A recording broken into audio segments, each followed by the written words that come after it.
Okay, सो हम बहुत सारे ट्रिक्स एंड टिप्स देखने वाले हैं, ठीक है। तो सबसे पहले नेगेटिव रूल वन है, तो वो कहता है जितनी भी एक्सट्रीम स्टेटमेंट है वो जनरली रॉन्ग रहती हैं। जनरली का मतलब ऐसे भी चांसेस हो सकते हैं कि वो ना भी हो, बट वो जनरली रॉन्ग होती हैं, ठीक है। तो वो हमें डिपेंड करता है, ठीक है, कि हमें थोड़ा सा बेसिक नॉलेज को यूज़ करना है उसके अकॉर्डिंग, ठीक है। अब इसमें कुछ कीवर्ड्स होते हैं जैसे कि ऑलवेज, हमेशा, ऑल, नन, कोई भी नहीं, एंटायरली, बिल्कुल ही, बिल्कुल, पूरी तरीके से, मैंडेटरी, बहुत ही इंपॉर्टेंट, इम्पॉसिबल है तो हो ही नहीं सकता, कांट, नहीं हो सकता, नेवर, कभी भी नहीं, अनलिमिटेड, बहुत ही मतलब लिमिट नहीं है किसी चीज़ की, एनॉर्मसली, एनी, लार्जेस्ट, तो सारे क्या है हमारे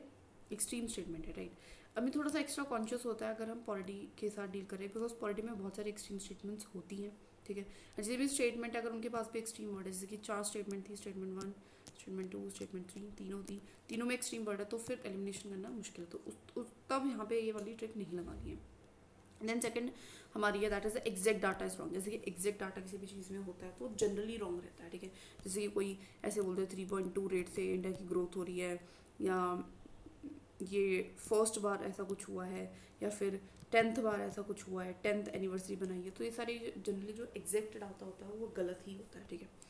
नेगेटिव रूल थर्ड क्या है, नेम ऑफ द इंस्टीट्यूशन भी गलत होता है। जितने भी government department, ministry of various bodies होते हैं, एग्जांपल सेम आर भी है, तो अगर ये कोई मतलब जनरल के जो डिपार्टमेंट्स है कि इन्होंने कोई काम किया बाय दिस करके कोई इंस्टीट्यूशन का नाम होता है वो जनरली गलत ही होता है, ठीक है। द नेगेटिव रूल फोर क्या है कि लॉन्च हुआ है, किसी भी लॉन्च किया किसी इंटरनेशनल ऑर्गेनाइजेशन में, तो उसका नाम भी जनरली रॉन्ग होता है, ठीक है। तो ऑर्गेनाइजेशंस के नाम जो है यूपीएससी रॉन्ग डालती है। नेगेटिव रूल फाइव क्या कहता है कि पॉलिटी के लिए स्पेशली कि स्टेटमेंट गलत है। स्टेटमेंट कब गलत होगी, अगर उसमें ऐसा कीवर्ड आ जाता है कि कॉन्स्टिट्यूशन के अकॉर्डिंग है, या कॉन्स्टिट्यूशन ऑफ इंडिया ने इसको डिफाइन करा है, कॉन्स्टिट्यूशन ने इसको क्लासीफाई करा है, प्रिस्क्राइब करा है, डिस्क्राइब करा है, क्योंकि कॉन्स्टिट्यूशन एक लिमिटेड डॉक्यूमेंट है, उसमें इतनी सारी चीज़ें, किसी भी चीज़ को डिस्क्राइब करना, ये सारी चीज़ें पॉसिबल नहीं है, इससे स्टेटमेंट्स जनरली रॉन्ग होती हैं। नेगेटिव रूल सिक्स, ठीक है। नेगेटिव रूल सिक्स क्या है, क्वेश्चन है हमारा, 3 to 4 स्टेटमेंट्स हैं, ठीक है, 3 से 4 स्टेटमेंट्स हैं, और ऑप्शन जो है उनका ऑल ऑफ द अबव जो है जनरली नहीं होता है। अगर बहुत सारी स्टेटमेंट्स हैं और जनरली उनका क्या है कि ऑल ऑफ द अबव जो होगा ना, तो वो नहीं होगा, मतलब उनमें से कोई ना कोई तो गलत होगी, इसका मतलब ये कहना चाह रहा है, ठीक है। तो उससे हम अंदाज़ा लगा सकते हैं कि भैया इसमें हम कोई ट्रिक्स टिप्स लगा सकते हैं, इससे ये हमें पता चलता है, ठीक है। कोई भी क्वेश्चन जिसमें 3 से 4 स्टेटमेंट है, उसमें अगर option all of the above generally नहीं होता है, ठीक है, जनरली रॉन्ग होता है। अब इसके एक्सेप्शन जैसे कि science and tech and sources of pollution, because ये हम आगे देखेंगे कि इनको डील करने का थोड़ा अलग तरीका होता है, ठीक है, तो कंफ्यूज नहीं होना। तो बाकी के जितने भी सब्जेक्ट्स हैं उनमें हम ये देख सकते हैं 3 से 4 स्टेटमेंट है तो all of the above generally wrong होगा, ठीक है। नेगेटिव रूल 7 बोलता है कि अगर कोई स्टेटमेंट है वो सेंस ऑफ फॉलोइंग की बात करती है, मतलब अगर ये नहीं तो वो, अगर ऐसा हुआ तो ऐसा हुआ, इस टाइप की मतलब सेंस ऑफ फॉलोइंग, वो एक स्टेटमेंट दूसरे स्टेटमेंट को फॉलो कर रही है, जैसे कि but, not, while, whereas, मतलब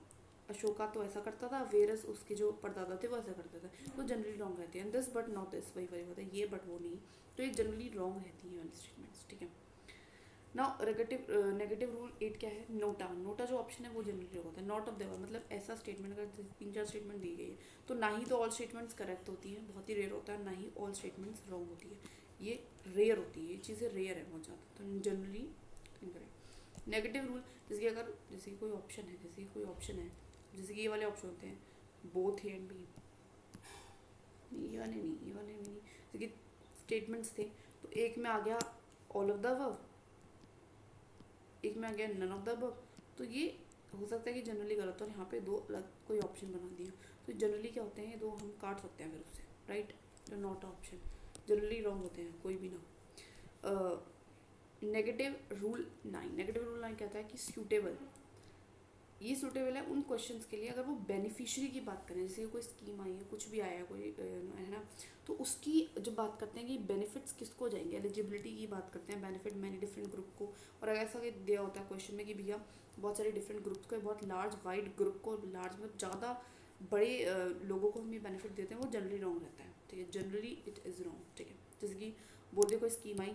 स्कीम में हम बच्चों की भी बात करें, बूढ़ों की भी बात करें, महिलाओं की भी बात करें, SC ST की भी बात करें, माइनॉरिटीज़ की बात करें, तो ऐसे नहीं होता, बिकॉज स्कीम पार्टिकुलर सेक्शन के लिए ही आती है, ठीक है, जनरली।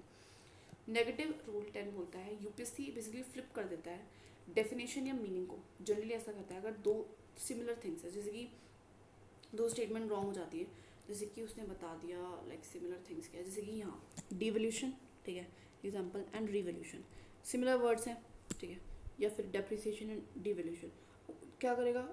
डिवैल्यूएशन की डेफिनेशन उसमें लिख देगा, साथ में अगर वो स्टेटमेंट है, मतलब दो एक स्टेटमेंट जिसमें दोनों की ही बारे में कुछ बात बता रही है, दो कोई वर्ड है उसके बारे में बात बताई है स्टेटमेंट में, और वो दोनों सिमिलर थे, तो जनरली वो ऐसा करता है कि वो फ्लिप कर देता है, तो स्टेटमेंट रॉन्ग हो जाती है। नेगेटिव रूल सेकंड क्या है, स्टेटमेंट ऐसी जिसमें कॉन्टिन्यूसली स्टीडली या राइजिंग डिक्रीजिंग ऐसा कोई वर्ड होता है कि कॉन्स्टेंटली हो रहा है, तो एग्जैक्ट नंबर ऑफ ईयर्स के लिए वो भी होता है कि वही डाटा वाली बात आ गई दोबारा से कि डाटा दे रखा है कि 5 साल से ऐसा हो रहा है, 10 साल से ऐसा हो रहा है, तो वो जनरली रॉन्ग होते हैं स्टेटमेंट्स, ठीक है। नेगेटिव रूल सेकंड कहता है सेंटेंस, वो गलत होते हैं, रॉन्ग होते हैं अगर X and Y are contemporary. ये हिस्ट्री क्वेश्चंस के लिए, अरे ये हिस्ट्री क्वेश्चंस के लिए स्पेसिफिकली है कि एक्स एंड वाई के कंटेम्प्रेरी, इस राजा के कंटेम्प्रेरी ये था, इस राजा के कंटेम्प्रेरी ये था, ये जनरली रॉन्ग होती है ये स्टेटमेंट्स, ठीक है। अब तक तो ऐसा है कि थोड़ा बेसिक नॉलेज भी होती है, उसको यूज़ करके ये क्वेश्चन सॉल्व हो सकते हैं। नेगेटिव रूल 13 क्या है, 3 फैक्चुअल अगर स्टेटमेंट दे रखी है तो ऑल स्टेटमेंट करेक्ट नहीं होंगी, ठीक है। तो जैसे कि मैंने बात बताई थी, लेकिन वो मैंने जनरल स्टेटमेंट्स की बात बताई थी, जो ऊपर वाला रूल था जनरल के लिए बोल रहा हूँ। यहाँ पे फैक्चुअल है, जैसे कि हमारा एक क्वेश्चन आता है ना ज्योग्राफी में, वो कुछ वुलार लेक इधर करती है और कुलार लेक ऐसे आती है, कुनार लेक ऐसे, तो 3 बिल्कुल फैक्चुअल क्वेश्चंस थे, तो तीनों नहीं होते, तीनों कभी कभी करेक्ट हो ही नहीं सकते हैं, ठीक है। और इसके exception history and art and culture ज़रूर है, because history and art and culture में हो सकता है मतलब उसमें थोड़ा खिलवाड़ कम करे, उसमें फैक्ट्स बहुत ज़्यादा होते हैं, ऐसा हो कि ज़्यादा हमने सारे फैक्ट्स को सही कर दिया तो वो भी गलत हो जाएगा। तो all the statement not correct हो सकता है हिस्ट्री में, सारे स्टेटमेंट जैसे कहीं से फैक्ट उठा के एग्जैक्टली कॉपी पेस्ट कर दी हो, तो इसके एक्सेप्शन ही है, थोड़ा ध्यान रखना है। नेगेटिव रूल 14 बोलता है कि स्टेटमेंट जिसमें 2 फैक्ट्स हैं फिर अधिक है वो जनरली रॉन्ग रहती है। ऐसी स्टेटमेंट मतलब एक ही स्टेटमेंट है, स्टेटमेंट एक है लेकिन उसमें बहुत सारी फैक्ट डाल दिए, तो वो जनरली रॉन्ग रहेगी, जनरली रॉन्ग रहेगी, ठीक है। क्यों, अब इसका भी एक बेसिक ये है कि देखो, अब यूपीएससी ना चाह नहीं रहा हमसे कि हर एक बच्चे को हर एक फैक्ट नहीं याद होगा ना, और वो एक ही स्टेटमेंट में इतने सारे फैक्ट डालेगा तो कोई ना कोई फैक्ट तो गलत करेगा, क्योंकि स्टेटमेंट जनरल तो रही नहीं, फैक्चुअल होगी पूरी तरीके से, और इतने सारे फैक्ट तो मतलब एक ना एक फैक्ट तो इसमें गलत होता ही है, ठीक है। नेगेटिव रूल 15, स्टेटमेंट जो है अगर उसमें ऐसा वर्ड है बिकॉज, ड्यू टू, इस वजह से, ऐसा, मतलब एक पार्ट है स्टेटमेंट में, 2 पार्ट है, दो से अधिक पार्ट है, एक पार्ट दूसरे पार्ट को जस्टिफाई कर रहा है कि ऐसा एग्जाम्पल कि भारत में बिजली गिरती है क्योंकि भारत ट्रॉपिकल एरिया पे है, जैसे वो स्टेटमेंट है जनरली, क्योंकि मतलब उसमें बिकॉज, ड्यू टू, इस वजह से ये हो रहा है, तो ये जनरली इनकरेक्ट होती है, ठीक है। जनरली क्या होती है, इनकरेक्ट होती है, भी मतलब फालतू में कन्फ्यूजन डालने के लिए ऐसे स्टेटमेंट्स बना दी जाती हैं। उसमें नेगेटिव रूल 16 बोलता है स्टेटमेंट के बहुत सारे पार्ट्स होते हैं, ठीक है, मैनी पार्ट, अगर कोई स्टेटमेंट है उसमें बहुत सारे पार्ट हैं, पार्ट, तो if one part is wrong then whole statement is correct. इसका मतलब है जैसे कि देखो एक स्टेटमेंट थी, बहुत बड़ी सी स्टेटमेंट थी, ठीक है, यहाँ से यहाँ तक कुछ लिखा था कि the president of India is the executive head of the state, president appoints council of ministers on his discretion. अब पूरी लाइन तो सही है, ठीक है, वो अपॉइंट भी करता है, वो हेड भी है, लेकिन वो डिस्क्रिशन पे नहीं करता, फिर इतनी सी चीज़ गलत है तो वो पूरी ही स्टेटमेंट गलत हो जाती है, ठीक है। तो अगर एक वर्ड भी गलत है तो पूरी स्टेटमेंट गलत है, तो हर एक वर्ड मतलब इंपॉर्टेंट है, इससे हमें पता चलता है। तो सारे हमारे थे नेगेटिव रूल्स। अब हम आते हैं पॉजिटिव रूल्स पे, मतलब कौन सी स्टेटमेंट्स करेक्ट होने के चांसेस हैं। नेगेटिव रूल में हम बता रहे थे कि कौन सी स्टेटमेंट्स गलत होंगी, मतलब कौन स्टेटमेंट्स को एलिमिनेट करने के लिए था, और पॉजिटिव रूल स्टेटमेंट्स को करेक्ट करने के लिए बस ये है। तो ऐसी स्टेटमेंट जिसमें कैन है वो करेक्ट होती है जनरली, वो पॉसिबिलिटी दिखा रही है, वो कैन का मतलब होता है कि कोई चीज़ हो सकती है, तो शोज पॉसिबिलिटी, या स्टेटमेंट जो कि शो कर रहा है पॉसिबिलिटी। ऐसी भी जिसमें कैन नहीं है तो इसलिए ऐसा आ जाए कि it is possible for India to go to Mars, ऐसा कोई स्टेटमेंट है जनरल, तो पॉसिबिलिटी दिखा रहा है, तो यस पॉसिबल है, मान लेते हैं पॉसिबल है, ठीक है। नहीं है उस चीज़ को प्रूव करने में मतलब दिक्कत है ना, तो इसलिए हाँ है, पॉसिबल है, जनरल इंसान होके हमें सोचना है। पॉजिटिव रूल सेकंड कहता है स्टेटमेंट अवॉइड करो एक्सट्रीम्स को, क्या अवॉइड करो एक्सट्रीम को, अगर बहुत ज़्यादा कोई चीज़ मतलब ऐसी स्टेटमेंट है जो कि एक्सट्रीम को अवॉइड कर रही है, मतलब एक्सट्रीम एंड पे नहीं जा रही है, तो वो जनरली करेक्ट होती है। अब उसके भी कुछ कीवर्ड्स है, जैसे कि मतलब जैसे कि सम, जैसे कि बोलते सम, जैसे वो क्वेश्चन आता है some tribes in India use palm oil, ये कोई स्टेटमेंट था, ये स्टेटमेंट आ रही है ऑयल। अब सम मतलब एक्सट्रीम नहीं है ना, ऐसा तो नहीं बोला सारे ट्राइब भी कर रहे हैं, एक्सट्रीम तो तब हो जाता भैया हर एक बंदा, हर एक ट्राइब जो है कर रहा है और चेक करके आया, यहाँ पे लेकिन सम आ गया, सम का मतलब है कि ये पॉसिबल नहीं है, दिस इज मतलब सम मतलब ये पॉसिबल है कुछ एक्सटेंट तक है, ऐसा नहीं है जनरली होगा ही होगा, ठीक है। तो ये होगा ही होगा वाली बात नहीं कर रहा है कि ऐसा ही होगा, एक्सट्रीम वो होती है less, most of the time. May might, जैसे कि it may rain today, one of the, कोई भी एक, सम टाइम, कभी कभार, मैनी, बहुत सारे, बहुत सारे का मतलब भी होता है, बहुत सारे का मतलब ये नहीं सारे के सारे, बहुत सारे मतलब बहुत सारे, लाइक 100 लोग हैं, 100 में से कह देते हैं कि आउट ऑफ 100 पीपल, इसका एग्जैक्ट डाटा हो गया, नॉर्मल बता रही हूँ, 60 पीपल प्ले फुटबॉल, कुछ ऐसे करके। तो मैं कहे तो मैनी पीपल प्लेड फुटबॉल, तो मैनी का मतलब था बहुत सारे, इसका मतलब ये नहीं सारी, सारी मतलब नहीं है इसका। Same much, more than of this, less than, ये सारे हमारे क्या है जो एक्सट्रीम्स को अवॉइड कर रहे हैं, ठीक है। पॉजिटिव रूल थर्ड, स्टेटमेंट क्या है जिनको हार्ड टू डिसप्रूव या डिसअप्रूव करना, तो वो भी ट्रू ही होती है, most likely to be correct. मतलब आप डिसअप्रूव नहीं कर सकते इन चीज़ों को, जैसे कि ज़्यादा सुटेबल होते हैं एंशिएंट हिस्ट्री के लिए, जैसे एंशिएंट हिस्ट्री में कोई स्टेटमेंट आता है ना कि ऐसा फलाना चीज़ हुआ करती होगी, ठीक है। अब हमें नहीं पता क्योंकि हम उस टाइम पे थी नहीं, तो हम जनरली उसको कह देते हैं, या फिर लोग वहाँ का, जैसे कि ऐसा होता है ना कि उनकी लाइफ में ये चीज़ होती होगी, तो पॉसिबिलिटी है होती होगी कि जो हमारे लोग हैं वहाँ के, जैसे कि गुप्ता पीरियड में लोग ट्रेड पे ज़्यादा विश्वास करते हो कि करते होंगे, हमें क्या पता, नहीं करते, ठीक है, करेक्ट होने का चांस है। एंड साइंस एंड टेक पे भी करेक्ट होने के काफ़ी चांस है, बिकॉज टेक्नोलॉजी बहुत ज़्यादा एक वास्ट है और उसकी एप्लीकेशंस कभी भी किसी को पता नहीं होती, तो उसके रिगार्डिंग वो जनरली ही ठीक होती है, या फिर नॉर्मली भी टेक्नोलॉजी, क्योंकि यूपीएससी के पेपर बनाने वाले को ज़्यादा पता भी नहीं होता, तो इसलिए उसमें भी वो साइंस एंड टेक की जितनी भी स्टेटमेंट्स हैं, अगर वो हार्ड टू डिसप्रूव या प्रूव हैं तो उनको वो करेक्ट ही कर देते हैं। रूल फोर्थ, तो ये एप्लीकेबल है 4 या 5 पेयर्स, अगर ऐसा होता है 4 या 5 पेयर्स हैं दे रखे हैं, जैसे कि होता है ना कि ये रिवर है इस डिस्ट्रिक्ट में, ये रिवर है इस डिस्ट्रिक्ट में, इस तरीके से 4 या 5 पेयर दे रखे हैं, तो करेक्ट नंबर ऑफ पेयर पूछ रहा है कि कितने इसमें से करेक्ट हैं। तो 2 पेयर जो होते हैं वो रॉन्ग होते हैं जनरली, ऐसा इसलिए होता है बिकॉज उनको इंटरचेंज किया जाता है, ठीक है। यूपीएससी जनरली इसने बहुत सारे क्वेश्चन में ऐसा किया है, ठीक है। तो अगर 4 पेयर है 5 पेयर है तो ये अप्लाई होता है, वैसे 3 पेयर्स पे नहीं होता, ठीक है, ये ध्यान रखना, 3 पेयर्स पे रूल अप्लाई नहीं होता है, कि 2 पेयर या 5 पे ही होता है। तो अगर 2-5 आ जाते हैं, जैसे ये 4 आए, तो ऐसे कर देती है कि इन दोनों का करेक्ट कर देगी, इन दोनों का इंटरचेंज कर देगी, इस तरीके से, और यूपीएससी ने किया है ऐसा। देन पॉजिटिव रूल 5 है, ये बात करता है एप्लीकेशन ऑफ टेक्नोलॉजी, तो बेसिक है, जब भी टेक्नोलॉजी की एप्लीकेशन के बारे में पूछता है तो उसका आंसर हमेशा ऑल ऑफ द वो होता ही है, क्यों, बिकॉज हमें नहीं पता ना कि कहाँ कहाँ पे टेक्नोलॉजी इवॉल्विंग है, ठीक है। मतलब पहले के टाइम पे ऐसा होता था कि कंप्यूटर्स को हम सिर्फ कैलकुलेशन के यूज़ करते थे, आज हम कंप्यूटर से बहुत सारी चीज़ें कर रहे हैं, सो और आगे हो सकता है कि और कुछ एक्स्ट्रा चीज़ें करें, so it is evolving, right. ना पॉजिटिव रूल 6, तो ये स्टेटमेंट है जो कि एम बताता है, स्कीम है, इनिशिएटिव बताता है गवर्नमेंट का, मतलब किसी कोई स्कीम है तो वो इनिशिएटिव उसका कोई एम बता रखा है स्टेटमेंट में, तो वो जनरली राइट होती है। मतलब एम तो क्या ही गलत कर देंगे, अगर अनलेस एंड अनटिल कि वो बिल्कुल ही अपोजिट लिख दिया हो, ठीक है, अनलेस एंड अनटिल कि वो बिल्कुल ही इंपॉर्टेंट, मतलब वो लिख दिया अपोजिट, जैसे कि बात हम कर रहे थे उस स्कीम का जो नाम है वो खुद बता रहा है कि ये युवाओं का शक्तिकरण है, एक तरीके से ये नाम हो गया, और बात करते एकदम से बच्चों की, तो ये तो देखो गलत हो जाएगा, लेकिन वैसे जनरली अगर उन्हीं से रिलेटेड है तो वो जनरली करेक्ट ही होता है। पॉजिटिव रूल 7, कॉम्प्लेक्स वर्ड आ जाए, कॉम्प्लेक्स वर्ड अगर आता है तो उसको ब्रेक करो, ठीक है, ब्रेक करो, उसका मतलब निकालो, मतलब निकाल के आंसर निकालो, मतलब ये बोलना चाहते हो कोई कॉम्प्लेक्स वर्ड आ गया, जैसे कि एक एग्जाम्पल था इसका, कुछ एरियल कुछ करके था, और एरियल मतलब हवा, और ये जेनोमिक्स कुछ करके था, और इससे आया जीन, तो मतलब हवा और जीन का कोई कनेक्शन है, जो ऑप्शन ज़्यादा सूटेबल रखा उसको टिक कर दो। पॉजिटिव रूल 8 क्या है, 2 ऑप्शन हैं या स्टेटमेंट्स हैं और वो सिमिलर है, मतलब काफ़ी हद तक वो सिमिलर है,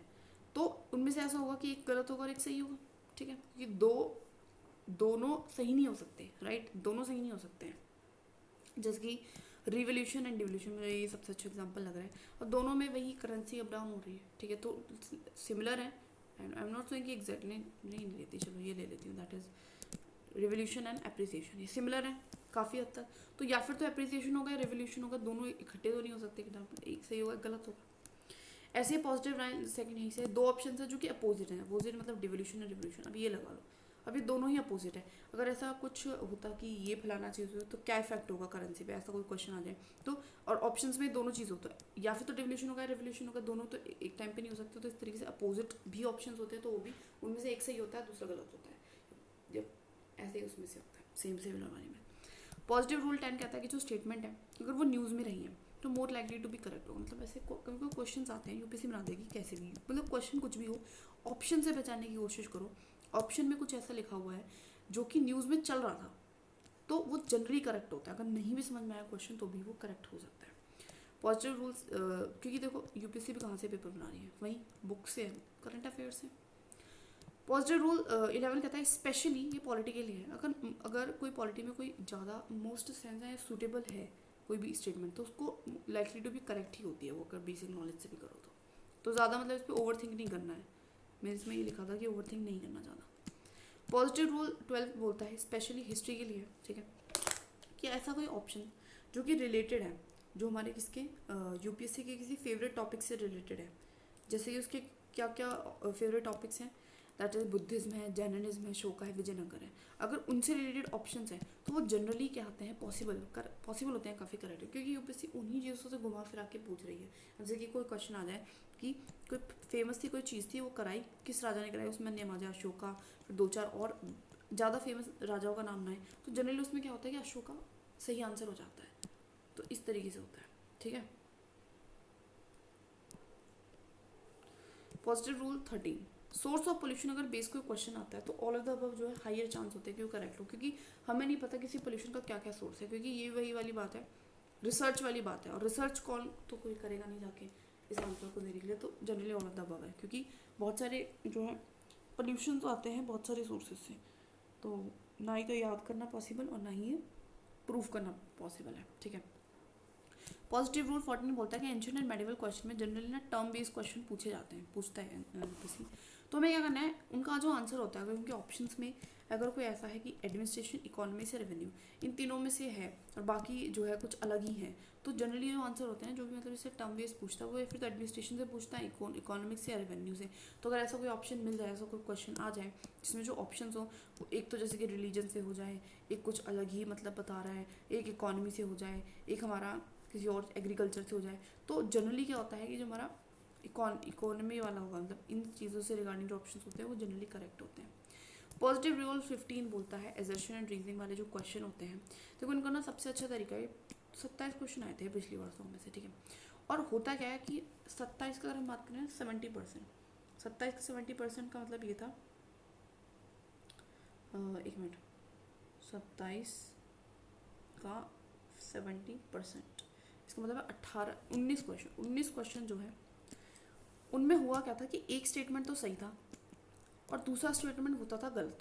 मतलब पहले दूसरे में से कोई भी हो सकता है, बस बता रही हूँ, एक स्टेटमेंट गलत हो सही होगा और एक हमारा गलत होगा, और इससे जो है आंसर बहुत ईजिली निकल रहा था। तो ये 19 क्वेश्चन में था, मतलब काफ़ी क्वेश्चन ऐसे आए थे, तो अगर मतलब 2 क्वेश्चन में से एक को भी गलत कर पाए ना एलिमिनेशन ट्रिक्स वगैरह यूज़ करके बेसिक नॉलेज के साथ, तो हम आसानी से इस पर पहुँच पा रहे हैं। और मतलब ये बोल रहा है कि जनरली हमें क्या करना है, अगर ऐसा क्वेश्चन आ जाए तो हमें ढूंढना है कि इसमें से गलत क्या है, कौन सा स्टेटमेंट गलत है, हमें गलत वाला पहले पहचानना। अगर हमने एक बार गलत वाला पहचाना, क्योंकि होता भी 70% से ज़्यादा है, बल्कि 170% लिखा, तो ऐसा 30% बहुत कम चांस होता है कि वो करेक्ट हो। तो जनरली हमें कोशिश करनी है कि ये देखें कॉमन सेंस, नॉलेज, इन सब चीज़ों से, ठीक है। अगर देखो नॉलेज से ऐसा है ना, मतलब इसको ऐसे यूज़ करना है, जैसे कि स्टेटमेंट 1 है, स्टेटमेंट 1 क्या बोल रही है, हमें पता है कि 100% करेक्ट है, ठीक है। स्टेटमेंट 2 भी पता है 100% करेक्ट है, तो देखो ये वाला केस बन गया, ठीक है, बोथ करेक्ट। लेकिन हमें पता कि यहाँ फर्स्ट वाला 100% करेक्ट है और सेकंड वाले के बारे में फर्स्ट वाला 100% करेक्ट ही है, लेकिन हमें सेकंड वाले के बारे में आइडिया नहीं आ रहा है और उसमें एलिमिनेशन ट्रिक लग रहा है, क्योंकि उसमें शायद कोई एक्सट्रीम वर्ड आ गया है, ऐसा कुछ है, या कोई एग्जैक्ट डाटा आ गया है, तो हम उसको गलत कर सकते हैं और फिर आंसर तक पहुँच सकते हैं। इस तरीके से we can use these techniques. चलो हो गया।